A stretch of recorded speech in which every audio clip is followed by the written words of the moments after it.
Hello மக்களே, நம்மளோட குட்டி காவேரி வந்து மிஸ் ஆயிட்டாங்க அப்படிங்கிறத வந்து நம்ம லாஸ்ட் வீடியோவில் சொல்லியிருந்தோம். குட்டி காவேரியை யார் கடத்தியிருப்பா அப்படிங்கிறத நம்ம விஜய் வந்து கண்டிப்பாக யோசிப்பார். அது மட்டும் இல்லாமல் வந்து பார்த்தீங்க அப்படின்னா அன்பு இருக்கார் இல்லையா, அன்பு சித்தப்பா வந்து ராகவ் வந்து பார்த்துருக்காரு சரிங்களா. அவர் வந்து சொல்லுவாரோ சொல்லாமல் இருப்பாரோன்னு சொல்லி எனக்கு தோணுது. என்னென்னா, ராகவ் நான் பார்த்தேன், ராகவ் வந்து இந்த மாதிரி ஜெயிலேருந்து வந்துட்டான் அப்படிங்கிறத எனக்கு தெரிஞ்சு இதுக்கு முன்னாடி வர அவர் வந்து சொல்லலை.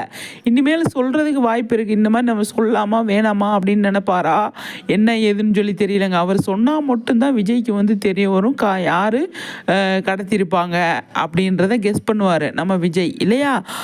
அப்போ வந்து அன்பு சித்தப்பா வந்து சொல்லாமே நம்ம விட்டுருவோம் அப்படின்னு நினச்சி அவர் வந்து சொல்லாமல் விடுவாரா அப்படின்னு தெரியல.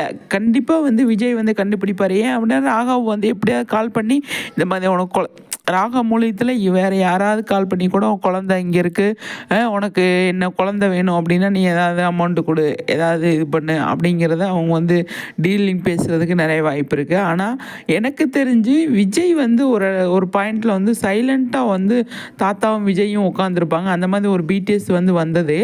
அந்த பிடிஎஸ்ஸில் வச்சு பார்க்கும்போது எனக்கு என்ன தோணுச்சு அப்படின்னா, அதாவது குட்டி காவேரியை வந்து மிஸ் ஆனது யார் கடத்தியிருப்பா அப்படின்னு தான் யோசிக்கிறாரு. ஆனால் ராகவ் கடத்தியிருப்பாருன்னு சொல்லிட்டு அவர் வந்து யோசிக்கலை அப்படிங்கிறத எனக்கு தோணுது.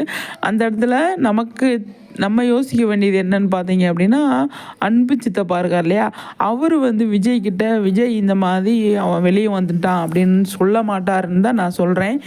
ஏன் அப்படின்னா அது கொஞ்சம் உடனே தெரிஞ்சிச்சு அப்படின்னா எங்கே இருக்கார் என்ன ஏது அப்படின்னு தான் கண்டுபிடிப்பாங்க. காஞ்சிபுரமில் விஜய் இருக்கிற தெருவிலே தான் வந்து ராகவும் இருக்கார் சரிங்களா. அந்த மாதிரி தான் அன்னைக்கு பேசும்போது கூட ஒரு சில விஷயங்கள் நடந்தது. அப்போ வந்து பார்த்தீங்க அப்படின்னா நம்மளோட என்ன சொல்கிறது, அன்பு சித்தப்பா சொல்லாமையே வந்து விஜய் வந்து யோசிச்சு எங்கே போயிருப்பா, குழந்தை என்னாச்சு ஏதாச்சு அப்படின்னு அவர் வந்து தேடி ஃபீல் பண்ணுறதுக்கு நிறைய வாய்ப்பு இருக்குது. அந்த இடத்துல வந்து பார்த்தீங்க அப்படின்னா காவேரி இல்லை.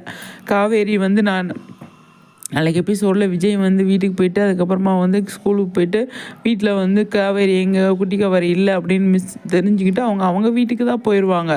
விஜய் வீட்டில் அவங்க ஸ்டே பண்ண மாட்டாங்க. என்ன நடக்க போகுது அப்படின்னு நம்ம வந்து தெரிஞ்சுக்கணும். ரொம்பவே வந்து ஒரு எதிர்பார்க்காத ஒரு விஷயத்தை வந்து இன்றைக்கி வந்து கொடுத்துருக்குறாங்க. ரொம்பவே மகாநதியில் வந்து நம்ம விஜய்க்கு வந்து இந்த மாதிரி ஒரு அடி மேலே அடி விழுந்துக்கிட்டே இருக்குங்க. சமாளிக்கிறார் பார்த்தீங்களா, அங்கே நிற்கிறார் மனுஷன் அப்படின்னு தான் சொல்லணும். அந்தளவுக்கு ஒரு பயங்கரமான ஒரு விஷயத்த வந்து பண்ணியிருக்காங்க. பார்ப்போம் என்ன நடக்குது ஏது நடக்குதுன்னு சொல்லிட்டு சரிங்களா. செம்மையாக போயிட்டுருக்குங்க.